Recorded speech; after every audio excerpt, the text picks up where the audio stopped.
Hey everyone, welcome back. It's Amanda of Merciful Mermaid Tarot, and today I'm bringing you a general reading for the month of January 2023, and this is going to be for the element of Earth. So I apologize for sounding like a broken record, but we've got to keep mentioning this because it's still an issue. But please be aware that we're still dealing with scammers in the tarot community. So they'll impersonate legitimate tarot readers and astrologers, and others and offer you services via, DM, private message, and ask you for money. What they do is they take your money once you've sent it and then they disappear. They don't give you a reading, and there's really not much we as tarot readers and in this community that we can do besides to keep warning you that this is happening and to please be vigilant. Please note that I do not offer personal readings, and I will never reach out to you offering any services or asking for money. If someone does reach out to you, do not give them any personal information and do not send them any money, okay? Just ignore, block, report them. Professional, legitimate tarot readers and astrologers, they don't solicit you. They don't offer their services in this way. We will never contact you via DM or private message offering you services. Usually you'll have to go to the reader's website and sign up and book a reading, something like that. We're not going to be in your DMs, okay? We're sorry to keep repeating that for those who are well aware of it, but for some reason people are not, the message is not getting through, and there's people who are still being scammed, unfortunately.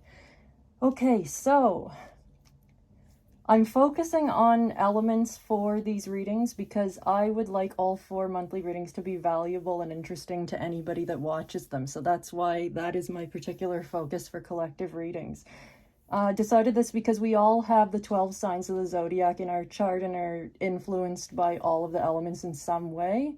And for those of you who watch tarot reading videos, you'll notice that we have the 4 elements in tarot where each element is linked to a particular suit. So these 4 elements and suits do a great job at representing many of the universal human experiences that we all have on our journey through life. So just to... So one last thing, please do keep in mind that these readings are for entertainment purposes only. So they're just my subjective interpretation of the cards.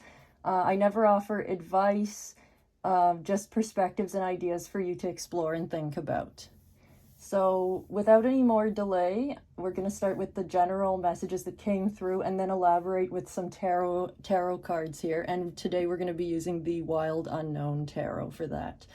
So for Earth signs, the general messages that I channeled for you have to do with planning and looking ahead. And so you're going to find that a lot of your careful, slow, meticulous planning, looking ahead, anticipating trouble, Earth signs are very careful about, planning out their lives, anticipating and preparing for all the obstacles, backing up and having something in place in case, the proverbial hits the fan, and, all heck breaks loose.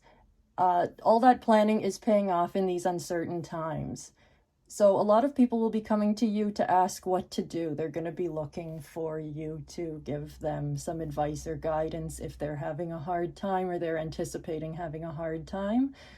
They will want to know how to weather what's to come. So be prepared. But personally, I'd say be prepared for some curveballs, but don't lose your sense of self-worth just because you couldn't anticipate every obstacle and setback. There could be curveballs greater than you anticipated, and they really could shake you to your core if you let them. That's the key, if. The best way forward is to look at how you can repair after these messes and add that lesson to your repertoire. So in other words, if there is something that happens, that don't sit there and say to yourself, oh, I should have seen this coming. I should have been prepared. I should have known. You're a human being. You can't be prepared for everything. As careful and slow moving and cautious as you are with earth energy likes to take its time, there can still be, in nature takes its time, the earth element, there can still be, natural disasters. Things like forest fires caused by lightning, floods, dry and wet seasons, things that wreak havoc on certain populations of organisms. And, in their world, it's, everything's falling apart, right? Depending on how they're affected.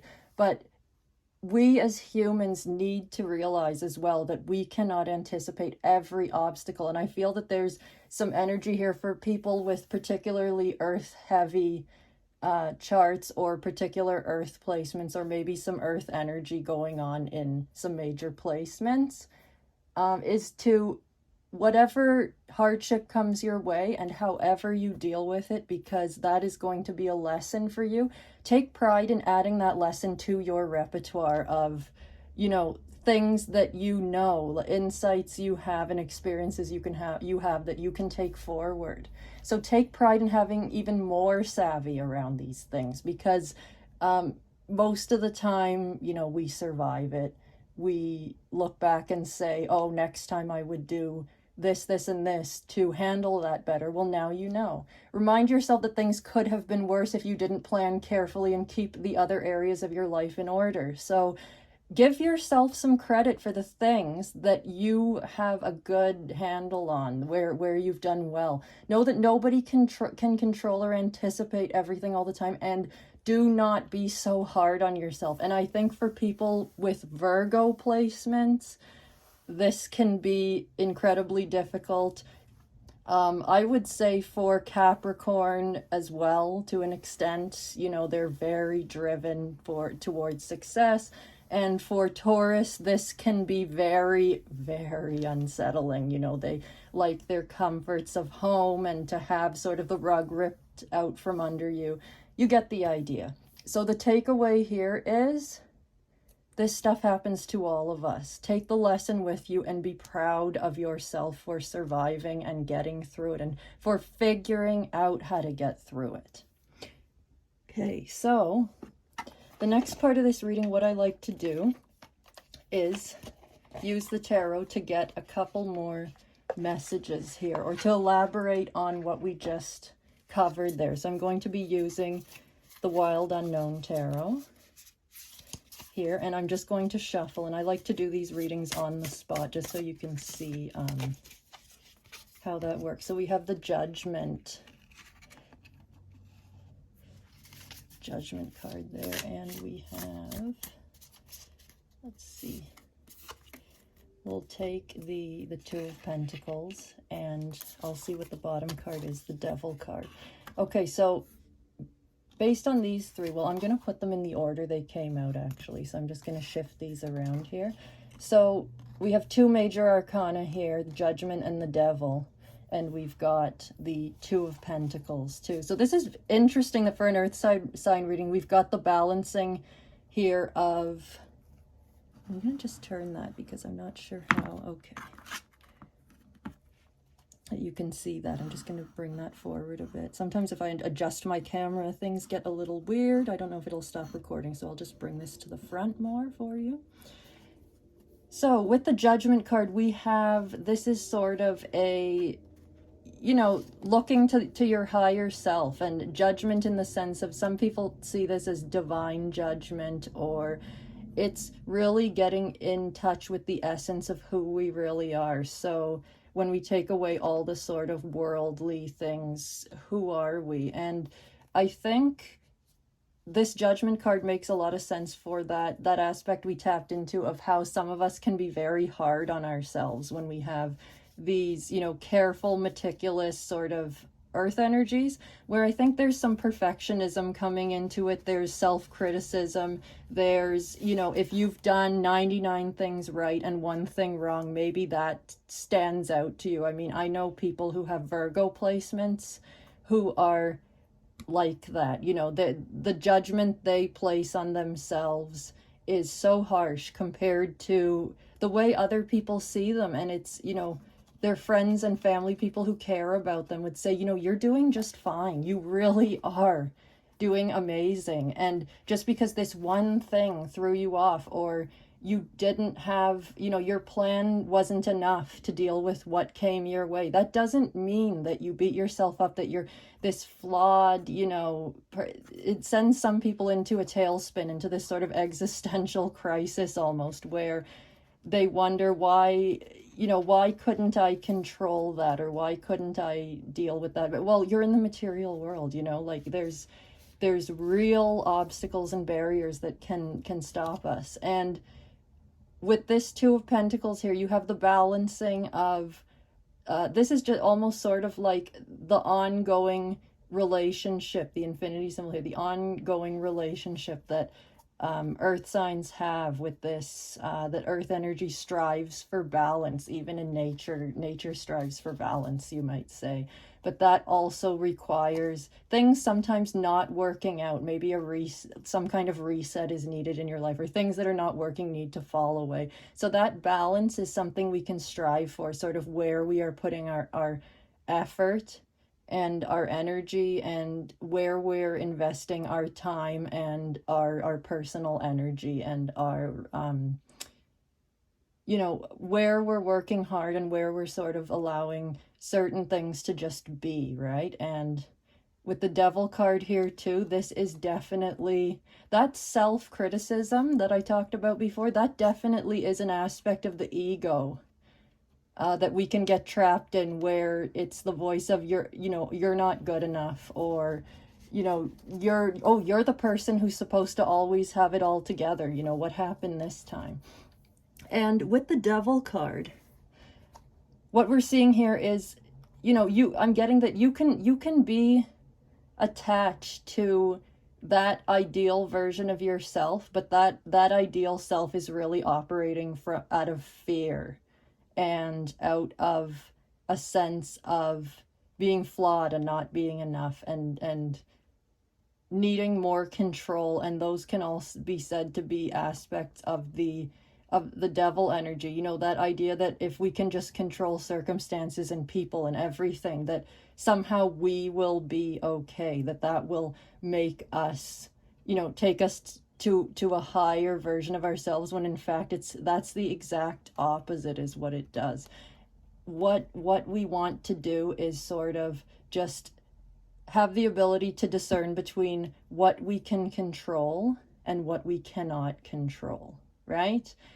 And to focus on the things that are within our control, and the stuff that we can't, we need to give ourselves grace, right? And maybe that factors into the Judgment card as well, that our creator or spirit or the universe maybe doesn't see us with eyes quite as harsh as that lens we put on ourselves, where we have everything is going more or less okay, and then we have to hone in on that one particular thing that's not really, as we would like it to be.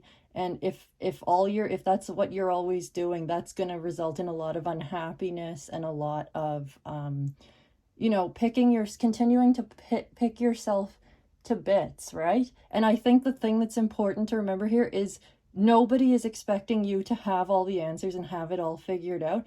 It's you doing that to yourself. I mean, maybe there was a parent or somebody in your life who criticized you a lot, or who expected perfection from themselves and was very hard on themselves. They wouldn't allow themselves to just make mistakes and be human and let it go, and they modeled that for you. Or maybe they treated you that way too, and that's where this is coming from. And that's sort of taps into a sort of ancestral trauma, almost like a generational trauma, passing down this, you're constantly on edge, and comparing yourself to other people, and almost like keeping a scoreboard in your mind of, all the places where you didn't get this or that quite right. And so you've got to go back and do something to justify to yourself, well, I am great, I am. And the Devil card is really making me think, stop the cycle. That's what I'm hearing. Stop the cycle, break the cycle, get out of that mindset of being so incredibly hard on yourself. And so, and keep in mind too, other people do see you for the most part as somebody who knows what they're doing. But with the some of the earth heavy charts that I see, people who have a lot of earth energy, they are very hard on themselves. And I've seen Virgos studying for tests or exams or going for training, and they know their stuff, and yet they're saying, I'm so worried, I don't know if I'm going to do well. I don't know if I know and they're going over it with me, and I'm thinking, your stuff perfectly. It's something that is very much in their head, this voice of self-criticism. So, how would, with the judgment card too, and the devil, it's, how are you speaking to yourself in your head versus how would somebody who loves you, warts and all, how would they speak to you about that? They'd say, it's okay. It's okay. You don't have to have it perfect every time. Okay, so for earth signs, I think there's going to be, or earth signs are people with a lot of, certain earth placements in their charts. I think particularly, I'm thinking of the 10th house, but also maybe the first house as well, where it taps into our identity. If there's anything there going on with Earth or certain planets, or if an Earth sign is aligned with your 10th and first house, maybe, or if Chiron is involved there. So that's all for now for Earth sign energy. Just pay attention to that, self-deprecating, honing in on mistakes, and realize that the takeaway energy with Earth here is there's some curveballs coming. Life is going to throw some difficulties at us in 2023. And if Earth energy is playing a major role in some of those areas of your life where that is happening, then take a look at sort of how you speak to yourself and rethink that, and maybe get into a practice of a more generous, more kind inner dialogue with yourself when you make mistakes, or when you get caught in something you didn't see coming. It happens to all of us at some point, okay? So thank you very much for watching, and the next reading I will have up and available for you guys will be the air sign energy reading. So have yourself a great day, and I'll see you soon.